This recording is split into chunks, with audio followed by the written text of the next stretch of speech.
All right, what's up, everyone? Kevin Allen here, aka the Geek, and I'm back as I am every Monday to go over my cheat sheet for week 8. So the picks that I gave out or my plays that I wrote up for DFS Army subscribers. Look at cash plays, tournament plays, and we have an exciting extra bonus to break down today because we had one of our subscribers take down first place in the DraftKings $9 slate, $9. I don't remember what the name of the contest is called, but the $9 slant on a single bullet entry, which is a mind-blowing accomplishment. Essentially, a lineup that takes down the Millie Maker if it was in it on a single bullet entry.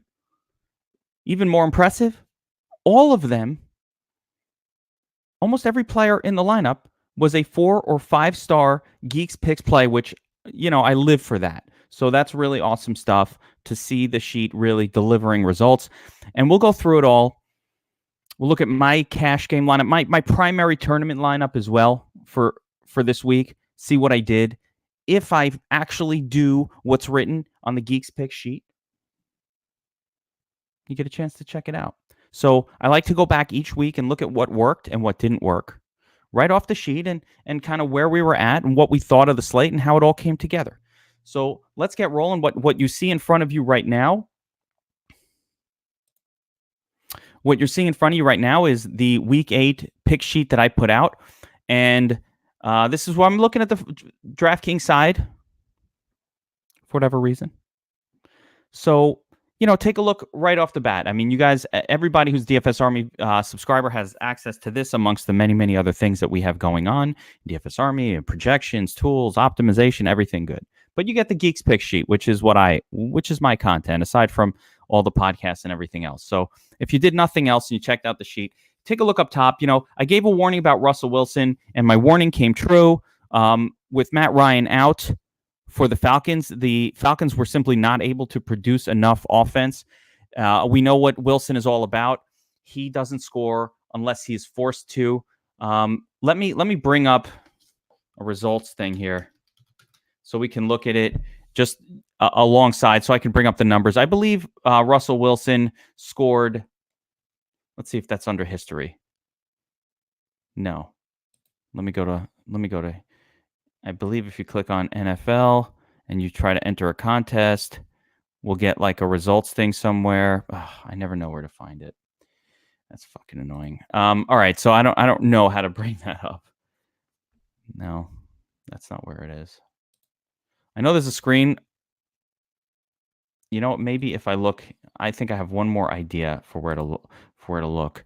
Here, I want to bring up a results screen for you guys so you can see exactly what the scores were. I think if I do this here and I view a contest, I'll be able to see. No. Nope, can't figure it out. Forget it. I remember most of the scores anyway. But Russell Wilson's put up like a 13 or something like that. It's not a great play. Deshaun Watson worked out well this week. If you played him, the Watson to Hopkins stack worked out very well. Kenny Stills, not so much. But I didn't end up using Watson in my cash lineup at all.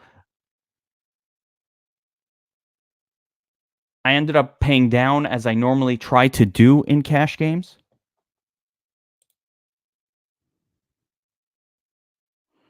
Jake played in the Millie Maker. There you go. That's how you turn 10 cents into $133. Good job, man. All right. So, yeah, I didn't use a lot of Watson. I liked him as a play. He did very well. The Watson to Hopkins stack worked out fine. The issue with it was, for me, mainly the salary. There weren't enough pay down options to play the style I wanted to play and also use Deshaun Watson. Basically, a lot of times, and this is very important, I spoke to some people. We were not a week early, Buffo, man. Jameis Winston kicked ass last week. So I'm going to talk about that. He kicked ass this week. He was a great fucking play. And he crushed, and he had no ownership. But we'll get back on him, no question. But it was a great play this week, and I'm getting to him. Give me a second here. Because I want to explain the difference between using my sheet and a DFS Army subscriber and going to some generic bullshit site. Okay. This is going to show you the difference right here, but give me a second on it. We'll get there. So Drew Brees, good game, came back. You know, he's a late addition to the sheet. I didn't know he'd be playing. It was a pretty easy stack with Michael Thomas that worked out really well. And you know, Josh Hill. Here I write in my notes: Josh Hill and Hill and Teddy Ginn are in play. Hill ended up being one of the better tight end plays of the week. This was a late addition. He was one of the better plays. Teddy Ginn did not work out very well, but I still stand by the play. I thought it was a good stack potential there. Matt Stafford. Okay, so this was my go-to. Matt Stafford. I wound up using him in cash. And loved Stafford. He's been great this year. I love how focused their offense is through just a couple of guys. We knew that their running game was going to be a mess, which meant even more excitement. What's up, Nathan? It meant even more excitement for this passing offense against a Giants team that has just been letting up a lot of scoring to opposing pass catchers. Now, if you look at the lineup that I put in as my primary GPP lineup this week, and when I say primary, this is the one I put the most money on. I put in all the single entry contest on DraftKings, and I'll show you my FanDuel one as well in a second. But FanDuel always fucks me up on these videos, these live videos, but I'll try to show that one in a second here. But if you look at it, you'll see I went Matt Stafford to Kenny G as my primary stack. It was pretty easy. If you look at my sheet, I loved Mike Evans and A.J. Brown, and of course, we were all in on Lats Murray. So this lineup just came together really quick and easy for me. It wound up being a 190-point score. We had a very, a hindsight, man, and I'll talk about that. So hindsight, it was a really tough call figuring out that last running back for me, and it really messed up my my head this week. And so, for anybody out there who had a tough time with this last spot, I apologize because I wasn't able to really figure it out. I liked Carson, I liked Murray, I liked Fournette. It was tough to fit them all and have a really good lineup. A lot of the pay down options were tricky. In some cases, I went with Chase Edmonds. And my thought, and this was a bad thought, and I really kind of, I didn't feel it. Felt icky at the time. Now, the issue was the Saints' run defense is excellent. We know this. They're a team to avoid with running backs against. Zeke had a bad game against them. Everybody, I don't think they've given up a 100-yard rushing game in multiple seasons. So we knew this was a bad matchup, but I figured Chase Edmonds would get a lot of work in the passing game, which would make him DraftKings viable at the salary. Now, obviously, he gets hurt. It didn't really work out. He wasn't doing a lot before he got hurt in game, but I'm not using that as an excuse. Yes, could he have scored more than 3? I think he would have gotten us, if he plays the full game out, he gets us 10 fantasy points. Still not enough to pay off for the salary, and still just an overall bad play. Wasn't enough to kill the lineup, though, because we're really high, and I'll go back to the sheet to show this stuff. We were really high on... Yeah, I mean, Lats Murray was the lock, but at the pass-catching positions... We're very high on Kenny Golladay as an all-in play or an all play. We're very high on Mike Evans as a 4-star play. No one had him, 5% owned. This was an awesome play. I loved it. 17 targets. I used him everywhere. It was one of the best plays of the slate. Kenny Golladay was in a clear bounce-back spot this week. So,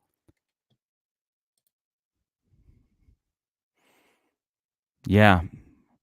Well, we'll get to that, but absolutely, that was a great play, Alex, and we'll talk about the running backs in a second here. But so I had Kenny Golladay, I had Mike Evans there. We had both Corey Davis and AJ Brown listed as all plays, and man, that game went the way we thought, but it just didn't go. The pass catching, it went to Jonnu Smith, it went to Adam Humphrey, it went everywhere but to Corey Davis and AJ Brown, and that's just the weird shit that goes on in football.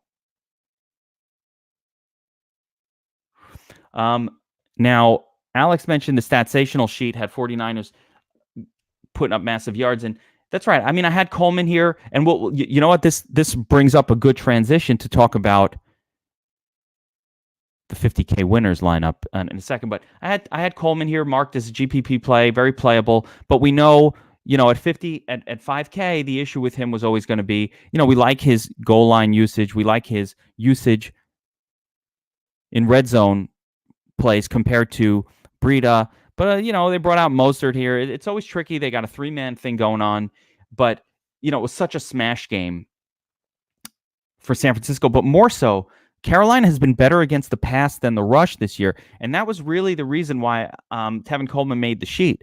You don't see Breida here because he's not getting those tutties. Another great play, if you look at the sheet. Well, let me go back to quarterback. I'm all over the place. So anyway, Stafford, great game. Galladay kicked ass. Jameis Winston, another all play. This is the reason I want to bring this guy up before we get to the other position groups. I want to bring this guy up because I loved Jameis this week. He ended up putting up 27 fantasy points, but look at the ownership. Let me go back so you can see this. Look at the ownership. Less than 1% for Jameis fucking Winston in a game. So this is where you can beat the odds. In the Geeks, on the Players Club podcast, on all my pods, I talked about how this game stunk of a play to the over game. The odds makers were a little bit low on the total, and lemmings in the DFS world look at those totals and they live and breathe and die by them. So part of what I try to do is predict which games are going to play to the over. And quite honestly, all the Bucs games have been playing to the over. They can't stop the pass. They throw a lot. They score a lot. They're an exciting offense. Everybody thinks Jameis Winston sucks. I get that he sucks. Who cares? Interceptions don't harm us that bad in the DFS world. It doesn't. Who cares? He's throwing fucking 400 yards. Look at Jameis Winston. I don't know if I can click on this motherfucker. I don't even know how to bring it up. Like, this is unfortunate, but I love Jameis Winston. I loved him this week. He put up 27 fantasy points.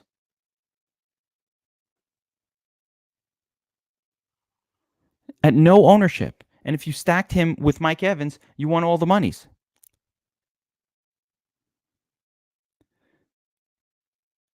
Yeah. Buffalo used him with Godwin. That's what the standard play was, right? Everybody loves Godwin, but again, if you looked at the sheet this week, you saw that I like Godwin too. He was fine. He didn't do much, but I talked about how Mike Evans, coming off of 17 targets, he was targeted more than Godwin. And Mike Evans is the kind of player, he has up and down games, but you want to target him in games when the opposing team doesn't have an elite defender. And Tennessee had somebody out. Their best corner was out for the game. So I knew their CB1 I wasn't going to be there. They didn't have a shutdown corner. And whenever that happens, it's a winner. Fried Chicken is asking about stacking in cash games. Stacks were not... All right, here's the thing. This is a misconception. And this is a great question, Fried Chicken. First of all, I love fried chicken too. It's my favorite fucking food. So I feel like already you and we're like this, okay? Wait, you can't see me. Hold up. I feel like we're like together. I love fried chicken. I can't get good fried chicken in my neighborhood. There's no place for it. I have to drive a long ass time to get some good fried chicken. I used to live in a place where they had a Pudgy's. Oh, so good. Anywho, no, this is a common misconception that people want to avoid stacking. If the quarterback's in a good spot, his wide receivers are in a good spot too. Like, there's no reason to not stack. As a matter of fact, sometimes I do. Let me show you some. All right, you're talking about stacking. I know we don't get through our thing, but I'll show you a cash lineup I do. Sometimes I'll double stack. Now I don't know about the quarterback, but sometimes I'll take two wide receivers from the same team and put them in a cash lineup together, which seems counterintuitive. But the idea is, just like Buffo just said before, not that one. Buffo said, he played Godwin instead of Evans. Well, let's say I thought that the Bucs offense is going to go bananas, right? And Godwin and Evans are too expensive to use together. But let's say I think I really like this offense. And I'll show you a lineup I made here. Let me give you an example. Let's make this bigger here. All right, this was my entry into the Daily Fantasy Football Championships qualifying round 2 in the Pro League, and this is essentially what I use my cash lineup in. So it's not so easy to bring up history on DraftKings, just the way that site works. But I want you to take a look at this because I stacked, and it didn't work, but I stand by the play. So I like to show it to you when it works. But, the lineup wound up pretty good. You'll see my actual cash lineup. So I said before that I liked Fournette, Murray, Barkley, and Carson as sort of the best cash plays. I was all in on Lats Murray. I had 100% exposure to him this week. Every DFS Army subscriber had 100% exposure. Hunter's here. We can start. What's up, Hunter? So every DFS Army subscriber had 100% exposure to Lats Murray this week. At least if you listen to my podcast, my breakdowns, or you listen to me, we said all in 100%. And I've done like 3 of those this year. Everyone has crushed. So, I don't do a lot of all-ins, but Lats Murray was the easiest all-in call of the year. But in order to fit Saquon Barkley, and somebody was asking me this, so this is really, really important. I already told you I love Matt Stafford as a cash play. Fournette, of course, been playing him in cash pretty much every week this season. Lats Murray, all in play. And I never felt great. This is what I was saying earlier in the show. I never felt great about the pay down options at running back. So my first preference was to pay up for Saquon Barkley. I figured we could lock in 25 fantasy points. It was a bad Detroit run defense, which worked. The problem was, without a clear-cut pay down at running back, you had to sacrifice somewhere, and the sacrifice took place for me. It should have been, I had to basically put in the $1,500 terrible defense in order to make it work. Now, I told you on the sheet about the Raiders, and I said I got exactly what I expected. I said I don't have any issue with paying down to the cheapest defense on the slate in cash games if that opens up spending more budget on higher floor situations. We know Watson takes sacks. The goal here would be a score around 5. We got a 3 out of the Raiders. Now, there is an argument to be made that the Patriots defense should always be paid up for. They're putting up 20 points a game, and I'm starting to buy in cash games, and that we should sacrifice elsewhere because they're essentially better than most running backs. If I can get 20 from a defense, fucking A, it's worth paying up for. But we'll talk about that going forward, not looking back. I did love Patriots defense. I used them a ton on FanDuel, much more so because it wasn't as much of a stretch to pay for them. But in order to fit the Raiders, what I said, my strategy here was I put in Brown and Corey Davis, figuring I don't know which one of these two is going to get the looks, but it is the Bucs defense. They're terrible versus pass catchers, so it's going to be someone. Now, it's the fucking Titans, and they screwed us. They barely threw to Brown or Davis. They threw to, again, other people. I don't even know what the hell was going on. But they scored 27 points. They didn't do it through the running game, so somebody was getting the passes. It just wasn't these two guys. The play was right. That's football. It was the right play. It just didn't work. But, we still got the miracle touchdown late from A.J. Brown. It was just enough. And using these 2 pay downs, if it worked, let's say one went off for 27 and the other didn't do shit. Well, in that case, it still would have been good for cash. So my point is, sometimes it's okay to combo players from one team, the passing game, so we get all the looks. I didn't realize Jonnu Smith was going to be the next big deal, but Jonnu Smith's touchdown, we will see in a minute, led to some very good things happening. Let's go back to the sheet. I just want to go through the whole thing. So, obviously Tannehill, big play, did fine, 5,100 pay down. But my point in cash was, if you're going to do pay ups at running back, you've got to pay down at quarterback. You've got to pay down at some other spots. Okay. Stafford was my primary. We saved 1,000 over Deshaun Watson, got a really great score. I think they scored about the same. Jameis Winston delivered about the same result. He was a cash play, 0.81% ownership, great leverage on the field. We liked Gardner Minshew, had a great game. We liked Ryan Tannehill, did fine, 19 fantasy points, no problem. So really good results from the quarterback position. We kind of got warned off of Russell Wilson and Jared Goff. I don't know what Jared Goff wound up doing. If anybody knows, let me know. I think he did fine. Obviously, not having Cooper Kupp wasn't great, but we made up for it, as you will see here, at the wide receiver position by being heavily invested in DeAndre Hopkins, who had a good game. Thomas had an excellent game. Julio Jones, Cooper. 3-star play if you played him. So I hope some people did. It's no great shakes to tell you to play Cooper Kupp and Julio and these guys, but we stayed off of some of the turds, and that was great.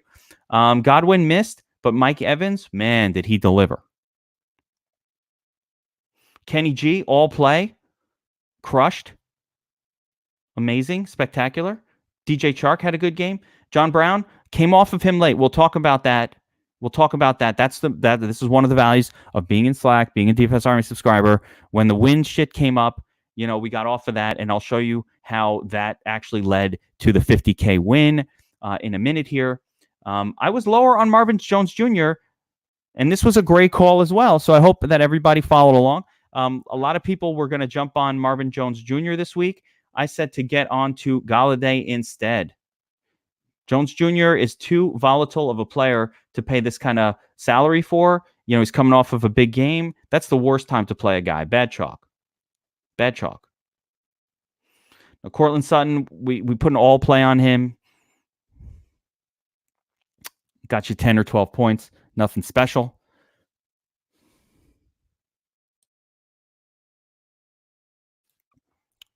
But I used him. So there's that.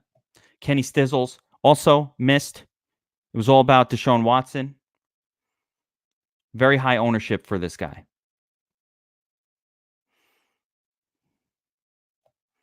Yeah, there's your Corey Davis play. There's your A.J. Brown play. A lot of people got on them. So, that did it for the wide receiver position.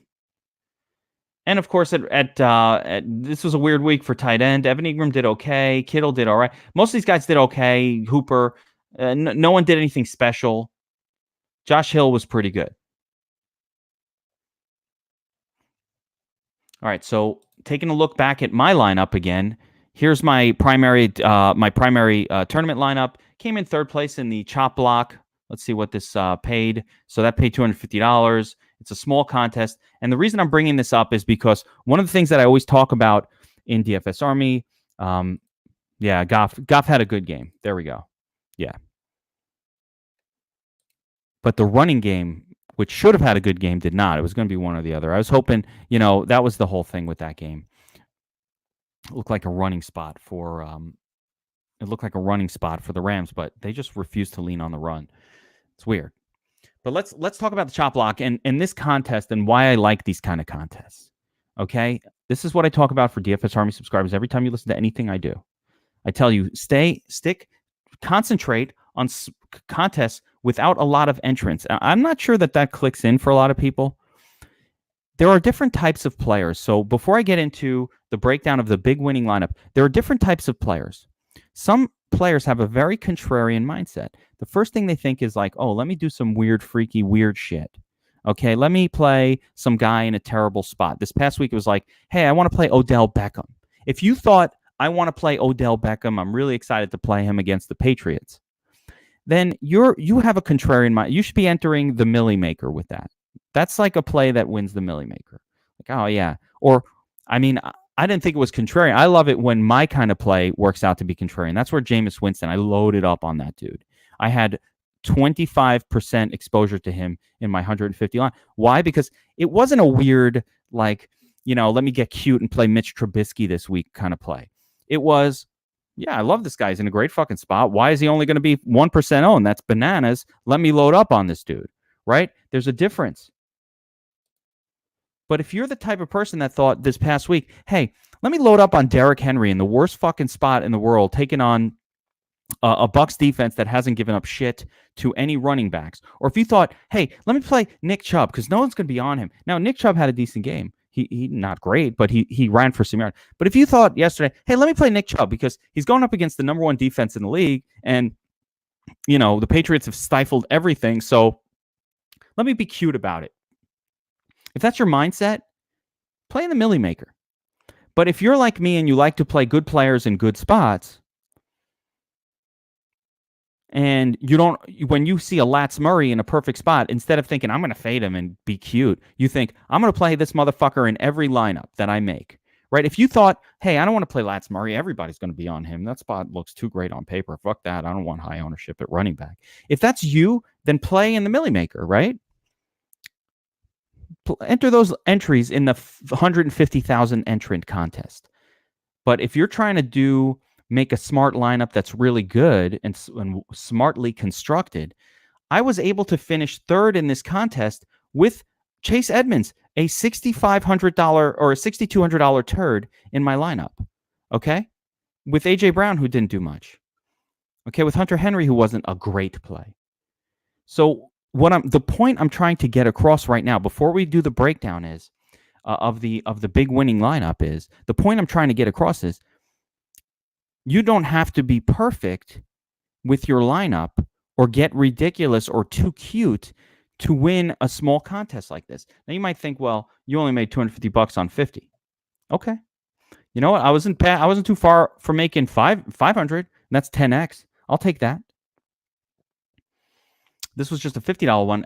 I just found this one, but I have a $225 version of this that I entered as well. And for me, I'd rather put my $200 in a 75-person contest where I can win it and get $2,000 back or 2,500 back. Whereas I invested in some wildcat with 6,000 entrants that I have almost no chance of winning, because I'm definitely not going to get cute with an expensive entry and starting some bullshit guys. And some other idiots do.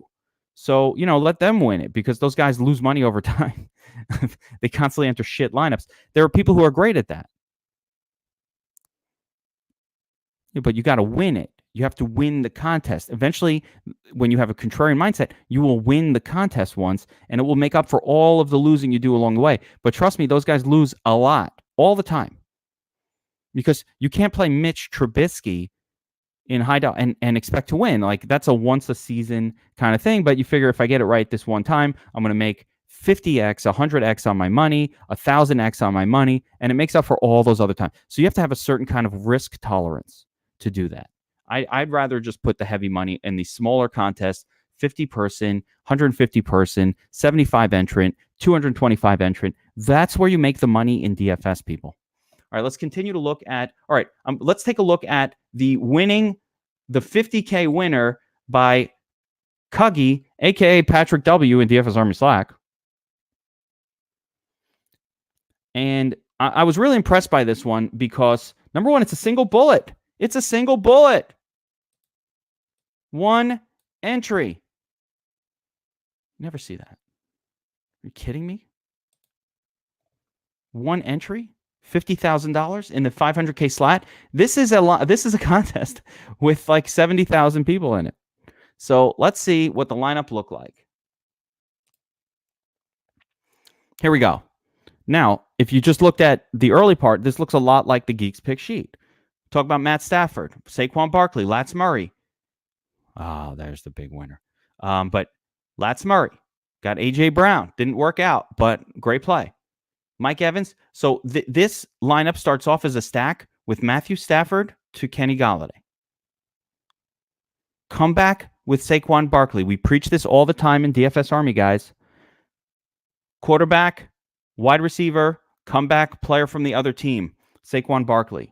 This is how you construct a tournament lineup. Sometimes you might go Stafford and two players from his team. So you might have gone. Now, had he done that, he would have been fucked, because he would have went Stafford, Golladay. Now, the only person that fits here in the Jonnu Smith would have been TJ Hawkinson, and that would have been a turd, right? Luckily, he didn't do that. He did the 1-1 stack. Stafford, Kenny Golladay, Saquon Barkley. Okay? Goes back with the all-in play on Lats Murray. Every lineup had Lats Murray in it this week for all of us. Every single player. All right, A.J. Brown, Geeks picks all play. What are you going to do? It didn't work. Mike Evans, 4-star play this week. Loved him in tournaments. One of my favorite tournament plays of the week. Patriots defense, very easy chalk. So what are we left with? We're left with these two spots. Everything else, super chalk. We're all over this group, right? That's 1, 2, 3, 4, 5, 6, 7 of 9. All over them. So the difference between, and now bullshit, Geek, you don't fucking all over that shit. Oh, am I? How about 1, 2, 3, 4, 5? How many stars? Okay, all, core, all. right off the sheet. You know who else comes right off the sheet? Tevin Coleman, 40 points. Every single one of us, including myself, could have very easily landed on a similar lineup. Again, one beautiful pivot, and we talked about this in Slack. There was a lot of discussion of Jonas Smith. I will be honest, I poo-pooed it. Shouldn't have. I was like, Jonas Smith fucking sucks. But I also didn't like the tight end position this week. And, I had Jonnu Smith. I'll show you. I used some of him too in my stacks, but I only used him in my stacks with Jameis Winston or Tannehill. I did not use him. If this were me making this lineup, I would have wound up with TJ Hawkinson. It would have gotten me like 4 points, and I wouldn't have won the cream. Or maybe he went down to Jonah because with Hawkinson in there, you couldn't fit Patriots defense. But Patriots defense was a clear pay-up call. Tevin Coleman, again, a lot of us have recency bias. So we think about, last week I played him and it didn't work out. But, I mean, he's in there, man. Talking about Tevin Coleman. It was a weird game last week with the flood and the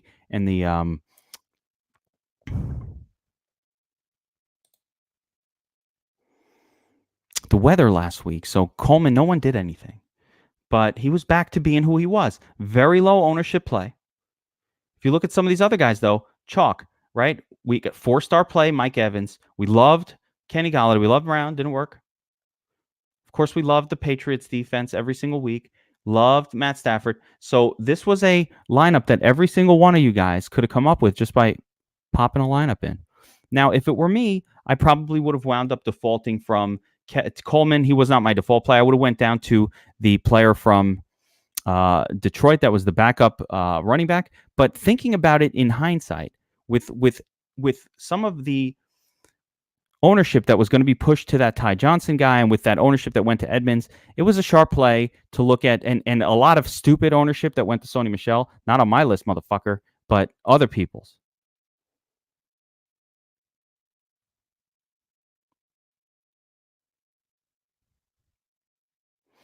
It was a sharp play to move over to Tevin Coleman. Again, it was a GPP play, but even thinking about it in hindsight, hindsight is always 20/20, but it was a sharp play. Coleman was always going to have a pretty good game. We knew that the 49ers would smash. We talked about how the Panthers are a much better pass defense than they are run defense. And so when you looked at the statsational sheet for this week, as somebody mentioned earlier here, I mean, it was showing something like 200 yards rushing for the 49ers. So you got to believe the tools. The statsational model has been statsational.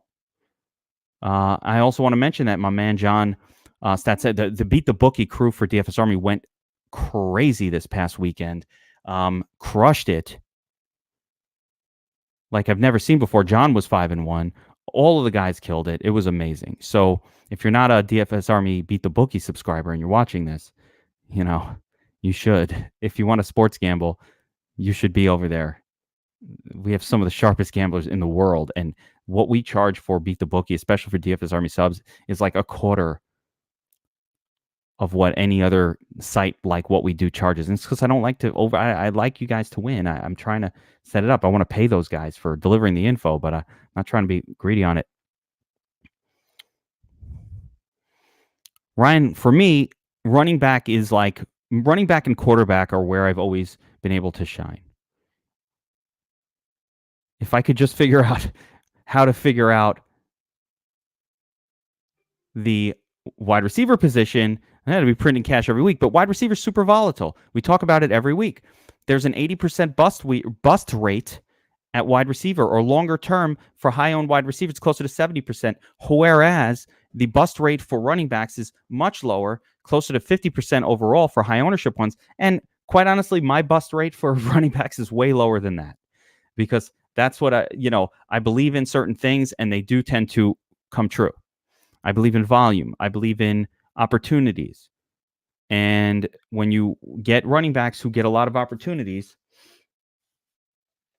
you're going to make money. Patrick is a fan of the Domination Station Optimizer. Hell yeah, my man. That's what I do. So this is a look at every player who's on the 50K winning lineup. An amazing win again for Kudji, aka Patrick W. He's a regular in my Slack channel. So for those of you guys, and most of the people who are here for this live broadcast, very few people actually watch these compared to our total subscriber numbers. Very few people watch the all the breakdowns I do all week. Very few people actually check out, the Players Club podcast or the Wolfpack podcast. Just know that if you're one of the ones that are doing that, you're already, even from DFS Army subscribers, you're already essentially in the elite tier of people who give enough of a shit to actually want to learn more, to want to do better, to want to improve your game. So that's fantastic. You sit yourself in the channel. And what Patrick said was, and I want to point this out, he said he had John Brown in. He had a combination of just two worst plays. I don't remember who they were. Oh, he had Brown and Ebron. So his backup plan, Ebron. I don't even get it. But the backup plan was Jonah and Evans. And it just shows you that Ebron or Brown was like 300 less than, or he was 500 less than.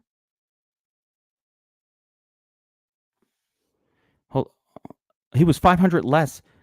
So 500 more to go from Brown to Mike fucking Evans, dude. Mike Evans. Or it wasn't that big of a stretch is my point. I don't know how much the exact salary was, but like, what? This is John Brown who hasn't... I warned you about John Brown. Hold on. Before I get to your question, Dubs, I'll get to it in a second. But I warned you about John Brown. I said he does not have a high ceiling, even in this game, and he's going to get all this ownership. Where is he? Where's that motherfucker? I was disappointed to see Brown only get targeted 6 times last week, 5 times the week before. It's a great situation for Brown in terms of the matchup and splash game potential, but with his salary raised a smidge on both the sites, there's no reason to get overexposed to a lower volume wide receiver like Brown. I warned you. There was some concern about this guy's volume in a pay-up spot. And look how much for 700 more you got to Mike Evans. 4-star play. Kenny Galladay for 500 more. Of course you default to Kenny Galladay over John Brown for a few hundred more. Of course.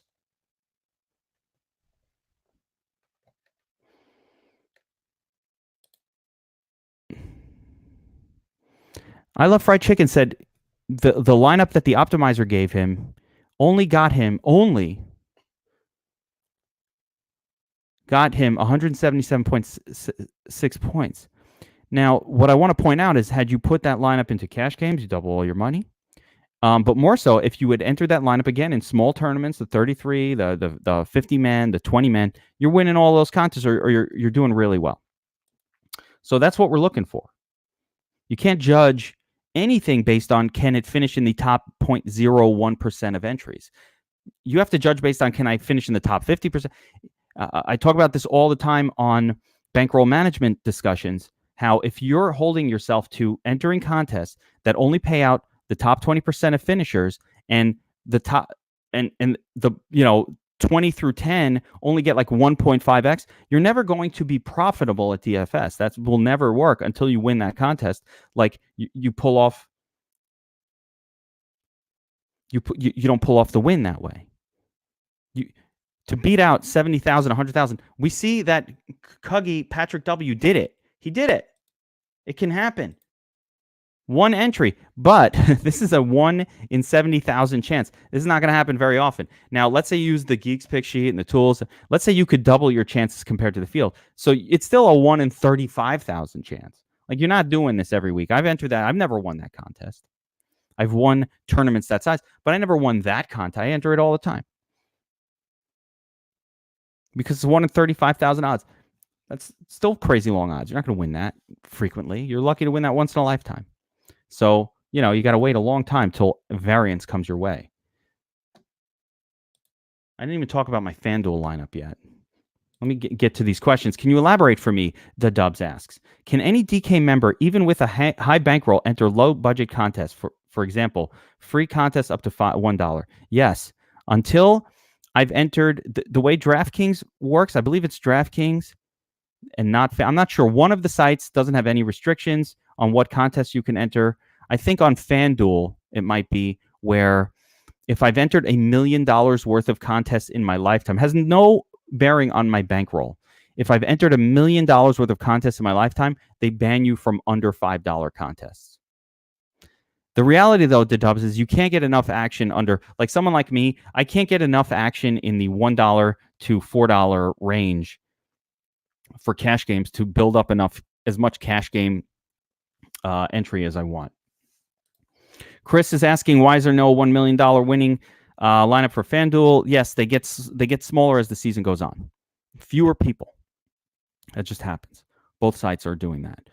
The contests always start off really huge. As the season wears on, what happens is a lot of people lose money and they just quit. DFS is hard. And a lot of people lose money. DFS, the hardest part of DFS is the discipline. Okay? That's the hardest part. Look, I have the screen up and I want to show you this because we're talking about a results show, but I want to teach you how to be profitable. Okay? This was my primary lineup on FanDuel this week. And I'm not showing it to you to show off the winners. I'm showing it to you because I want you to see the contests I entered. I think I had another, actually I had a second primary. To find it, I have an even better, almost a better one in terms of the entries. But I want you to see the contests I entered. 600 person. 1,300 entrant. I'm staggering up in size. This is called a ladder, right? Now, you might ask, why is 75 and 100? This is just basically what was available at the time. Normally, what I'd want to do is put the 100 or the 200. I actually have a $200 entry in a similar lineup with a 200-person contest. So the stagger, but it's just important to understand the size of the contest. 600 entrants, 1,300 entrants. You scale your way in. Then less money, 6,000 entrant. Less money, 40,000. Less money. So the vast majority of the money that you're entering on the lineup would be invested in these smaller type of contests. And I like even smaller ones. I've just, for me to scroll through and find the other ones, it's very difficult. The way that FanDuel sets this up, a lot of these entries are just bullshit, GPP entries, and you see them all broken down this way. But there are certain times when I put money in the lineup, and yeah, man, to find it is not going to be easy. So I'm not able to find it that well using this screen.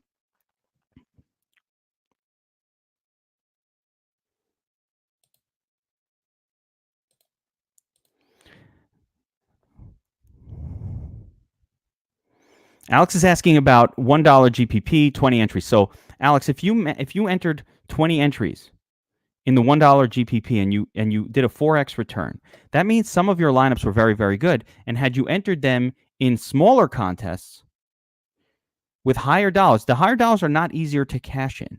Smaller contests are easier. I want to get this point. Doesn't matter how much money is on it. 300 entries is easier to cash in than 30,000 entries. And it's not just about cashing, it's about winning. So that lineup that got you 4x return, you probably had an incredible lineup in there. But that probably wins a 150-person contest and gives you a 20x return. Do you understand the difference? When you ladder up, you see it.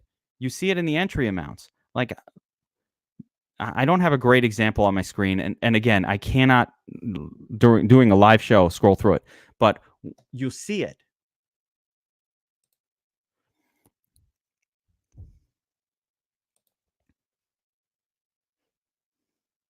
Let me see if I can show this one.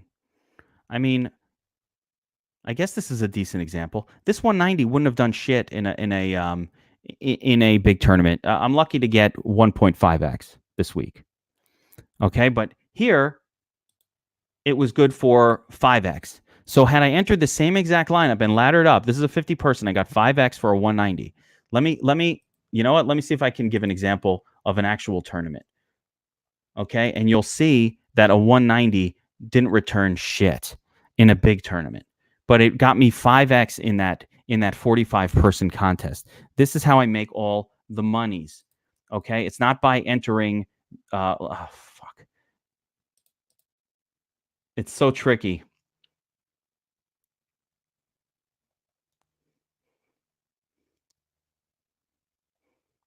those are NASCAR.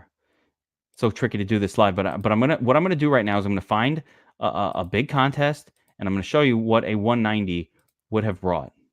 Of course, I got to get through my NASCAR entries.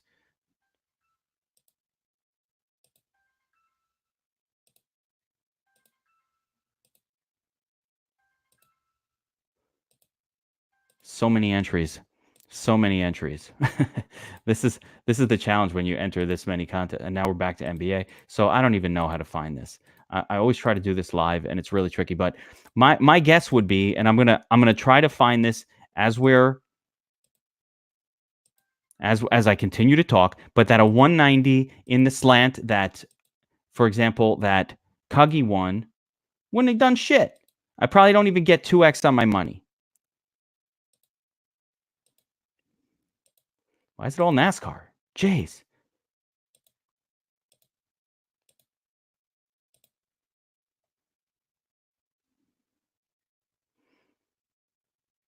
Showdown. Sunday Night Showdown. Here's the slant. Okay, here we go. First of all, here's the slant. Okay. So I use the best optimizer in the world, the one at dfsarmy.com. Okay. Take a look at this. 190. What does that get me? Okay, it gets me 2,710th place. This is the example I wanted to show you. 2,710th place in the $9 contest. 2,710th place. What did that get me? 2x. Okay? This is, if you take nothing else away from this,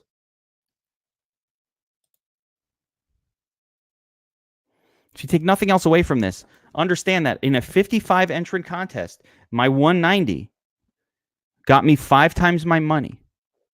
And it just a little bit more, I get 10x, right? Here, in the same contest that Cuggy won, which is a good one, which is 2x min cash. Get out of there. That's for paying subscribers. 2x min cash. This one got you $20. So 2x on your money, a little over 2.1. The difference is massive. Over time, if all you enter is contests like this, and again, this is one of the best structures of any of them. This is the best structure. The other ones are worse. This one is the best structure of them all because it pays 10% to first. There's really good prizes for the top 10, and min cash is 2x. So this is the best of the structures. This is the one I like to enter too because it's structured the best. But I mean, it almost burns someone like Cuggy there because quite honestly, any other contest like this would have paid out 20% to first, would have been 100,000. But over time, this is a better contest to enter. But even again, this one, that same score that got me 5x in a 45-person contest, all you got here was 2x on your money. Now, how many times you need to do that before your profit and losses are affected? Every time. That is how you make the money. When you say FOMO, here's another thing. Before I let you guys go, because I'm not seeing slate-specific questions or cash-specific questions, so before you go, I'm going to tell you something. I had a conversation with a friend of mine. I don't know if it was this morning or last night, but it was recent. And they said, you know, they're very casual DFS players. Let me get my face back in there. They're very casual DFS players. And what they said to me was, you know, I put in like $20, $30 a week I play. And he said, and I put it in the Millie Maker or those type of contests. And he said, the enjoyment and he says, I think of it like a scratch-off ticket. And I was trying to understand that. And he said, well, I look at it like a scratch-off ticket. What does that mean? He said, you know, every week I like this idea or this possibility that I can win $10,000. Like that gets me excited for the game. So as I'm entering my lineup, I think this lineup looks fucking awesome. I'm going to win 10 grand with this. Right. And, you know, sometimes I cash and he's like, you know what? I've been about break even for the season, which I told him was awesome. I mean, to enter those type of contests. But as long as you go in, it's fine to go in and not play cash games and not play in small contests, not play in big tournaments. But when you're doing that, I want you to acknowledge what you're doing. You're doing something that will not lead to profitability. You're not even trying to be profitable. What you're trying to do is win 10 grand and have the excitement of that win. I don't think anybody who's scratching off a lotto ticket buys them thinking this is a profitable endeavor. They think this is fun for me. My heart races a little bit every time I scratch off a ticket. And I like the idea that I can win for life, right? I can win 5,000 a week for life. That excitement, that thought, that ability to think about it. Yeah, Buffo said he's been doing the same, right? You've been doing the same. He joined DFS Army. He wants to be profitable. If you want to be profitable, more than the player picks, yes. Did I put out a sheet this week that gave out all of the players in the millionaire? Yes. Did you have a chance at hitting that combination? Well, it happened for Cuggy. Could happen to you. But I didn't win a fucking $1 million. So like, it's not that easy to pull it out. I made some money this week, but I didn't win $1 million. Made a couple bucks, but I played smart. You saw the lineups. I'm entering smaller contests. I'm being disciplined. I'm entering cash games, and I'm creating cash lineups that have a chance to cash. You want to have a chance. If you can't cash in cash lineups, don't play them. That will suck your money dry worse than anything. If you find that you always lose cash games, don't play in them. If you find you always lose, you know what I'm saying? You have to, everybody has a sensibility. My sensibility is a value guy. So I have a hard time passing up on value. Again, when Lats Murray pops up as the best play on the slate and all in play, someone like me, I'm 100%. But other people, in the biggest tournaments, he was only 30% owned. So a lot of people say, well, everybody's going to be on him, so I'm going to fade him and I'll do something else. That's fine. That's a perfectly appropriate approach. But more so, if you're coming in saying, I just want to throw, this is, of course, you see my lineup here. I only had a few. These are my handcrafted. All my handcrafted were in this contest, so you could see kind of what my handcrafted lineups did. A lot of Mike Evans, Jameis Winston. We've got Tannehill. These were the games I was around. Stafford and a couple different Stafford versions. That's what my handcrafted, some of them look like anyway. Obviously, the other one was better, the 190. Do I think Vance McDonald scores? No. Dave, I think you're fucked. Yeah, you're probably not winning your season long. Yeah, I don't. Oh, or I guess I'm fucked. I don't think I'm winning our season long. Then, yeah, I think I'm fucked. I don't think I'm passing you in that one. I messed up. I should have put in Pittsburgh defense. That's the problem when you're the fantasy football geek from DFS Army breaking down DFS. Like, I don't have that much time to stare at my season-long leagues and remember to place Pittsburgh in the defense spot. But getting back to what I was just saying, if you want to be a profitable player, it's okay not to be a profitable player. This is one of the things that it's okay.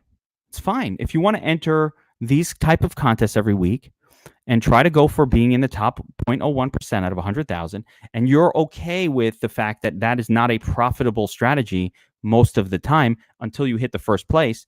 But, that could be a 5-year variance cycle before you finally hit one. So as long as you're okay with that, and you're okay with putting in $50 a week, and hey, this is my entertainment dollar, there is absolutely nothing wrong with that. But what I want you to be is aware. I want you to be aware of what you're doing. As long as you're aware of it, you're good. As long as you're aware of that, you're in good shape. The worst thing to be is someone that doesn't know what the fuck he's doing. Doesn't know. Yeah.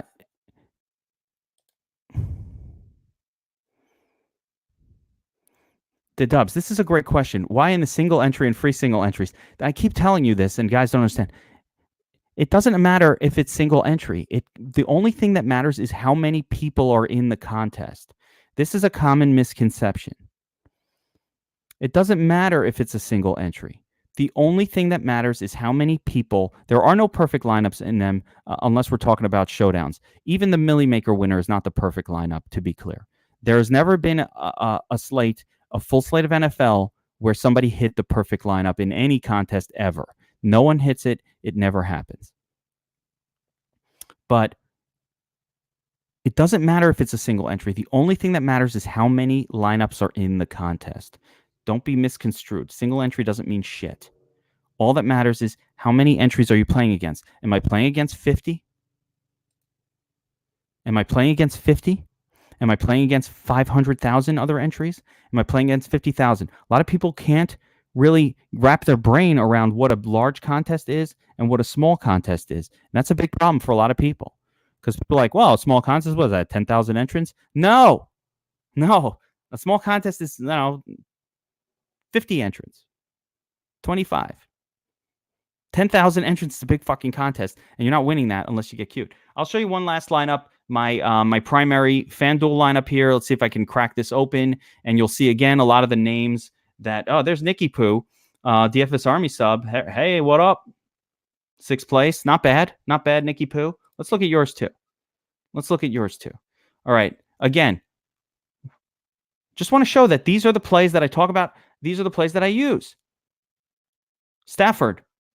Kenny Golladay. I mean, yeah, that's what we did. It's on the sheet. Eric V. Let me give you a little. Let me give you a little help here. Thank you for joining. Thank you for watching the video. Now you can use my promo code Geek. This is only from me to you. Don't tell your friends. Promo code Geek when you sign up for DFS Army. Make sure you do VIP monthly. That's where you get Slack. You get coaching. You can ask me questions. You can use my promo code. I'm going to knock 20% off monthly for you, my man. You're going to get it for $39.99 a month. Good luck finding anything like that anywhere. Good. Just subbing to any shit optimizer without any help is that much. Okay. Elsewhere. We don't do that. Every site, every sport, everything covered all in one place. All these guys who are watching right now know DFS Army is the shit. We produce winners by our members. And that's the difference with DFS Army and other sites. Other sites have staff that win. Our members win. Because that's what we're all about. All right, so let me show you my lineup here. This was my primary FanDuel lineup. Again, I played Ty Johnson. He did shit. You know what? He was such a pay down that it didn't matter. And if this guy gets a touchdown on the goal line, if that had happened, I think he got hurt in game. And of course, Detroit did their bullshit 3-man rotation. I warned about it. But he was so cheap, I couldn't not play him. Playing him allowed me to get Saquon Barkley in there. And that's what I wanted. It allowed me to get Kenny G and Hopkins. So looking back, could I have gone with Michael Thomas and done a little better with this lineup? Yes. I wanted New England Patriots on FanDuel in almost every lineup. I just did. I wanted them in almost every lineup because they're getting 20 points a game and it wasn't that much more expensive. Hell yeah, my man. Good stuff, Apex. That's how you make money. When you cash in your double ups, you double your money. You know how hard it is to double your money in a tournament? You got to be like top 10%. Well done, Apex. Love it. But here you go. I mean, listen, you got an all-in call on Lats Murray, a rare call to sack the fuck up. Now, he was pretty well all in, but you don't hear too many places where they tell you go all in on a player. 100%. That's not going to happen every week. But Lats Murray, Stafford, the same stack. What I talked about, Cortland Sutton, I liked his spot. Whatevs, 8.7. Got Kenny G in there. Hopkins. It was between Hopkins and Mike Thomas for the top pay up option for me anyway. So I went with Hopkins in this one. Evan Ingram, again, Stafford, Ingram, Barkley. This is all about correlation. Stafford, Golladay, Ingram, Barkley. I wanted a lot of exposure to this game. It's everything I talked about in the sheet. And of course, Ty Johnson didn't work, but paying down for him allowed me to pay up for Patriots and Barkley, which did get a decent score here. And as you saw in the results, this lineup was able to, this was 100 turned into 250, but overall, this lineup won every contest I was in. There were a lot of single entry type contests.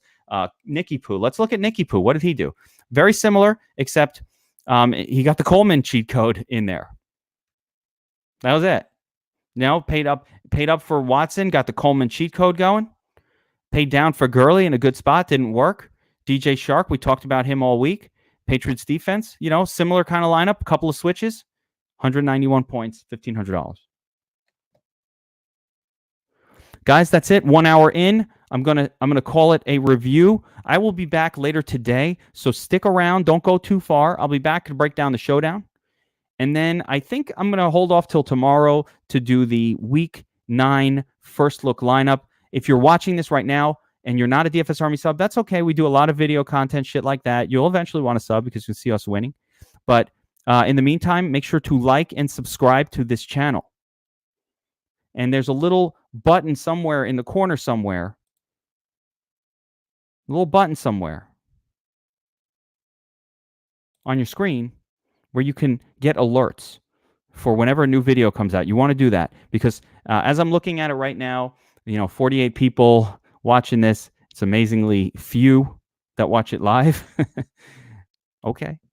But if you want to be around for these live Q&As and everything else, like and subscribe, push the alert button or whatever. That lets me know, and I'll keep doing these publicly. What you see on this channel is only like a quarter of what I do. Most of our stuff is behind a paywall. It's only for DFS Army subscribers, but I try to put some free content out so you guys get an idea. Because quite honestly, I run a lot of the social media. Hit that bell. Hit that bell. There we go. I run a lot of the social media, and I've noticed a lot of people don't even have a clue about what it is to when you subscribe to a site like ours, like DFS Army. They don't have a clue what that means and what you actually get. And I get it. They think it's, somebody handing out lineups. That is not what we're about. We are professional players. These are the tools that we use for ourselves. And we're sharing this. Listen, in order for me to build these tools, I needed subscribers, man. I don't want to pay the hundreds and hundreds of thousands of dollars that I've spent building the optimizer and paying all of these great pros to give us their cheat sheets and break down everything. I didn't want to pay that out of my own pocket. I don't make enough. So that's what the collective does. We all pull together, and you guys see, those of you who are subscribers for DFS Army, you'll see for NBA, I'm in the fucking NBA channel like everybody else, asking, hey, what's up with that? Hey, what's up with Marquez Chris tonight, man? Is he starting for Looney? Like, I don't know. You see me right in the channels for coaching. Everything I've done here is basically for my own game. Keg and Mutt are the fucking goats. To say they're good, Keg is one of the greatest DFS players I've ever come across, and he's specifically incredible at NBA. So the fact that that guy does the sheet with core plays, I mean, I'm printing fucking cash, and I just follow that dude. As you see me ask the questions in Slack. We're all open about everything. So this has always been, I want to play better. I want to make more money. I build all these tools and all these things around making more money for myself. And I'm bringing you all along with me. I'm using the exact same tools, the exact same projections, the exact same cheat sheet as every one of you are in DFS Army. People outside of the group, they don't even know what tools, what the fuck are tools? What? I watch the games. Trust me, watching the game, I haven't watched an NBA game in 20 years, and it's my most profitable sport. Even when I'm sweating out a win, I don't bother to turn on the game. I don't watch it. I don't know the players' names. I don't pronounce them correctly. I watch football. I love football. But I don't watch basketball. It's not one of the sports I enjoy. But I make more money on it for DFS than any other sport that I'm involved in. It's so frequent. And it favors my style of value play. More even than football or MMA, which are the two sports I love to watch the most. Anyway, that'll do it for this time, guys. Thank you all for joining me. Again, stick around. In about an hour or so, I'll be doing a breakdown of the showdown for Monday night. It's a really brutal one. I hate it. I wish I didn't have to do this breakdown of it, but we're going to look at it. We're going to dive deep. We're going to play John Connor. We're going to talk about who else to play. Last night, we were all in on Aaron Jones. That worked out really well. So, I'll make the money even if it's a shit game. All right, guys. Take care.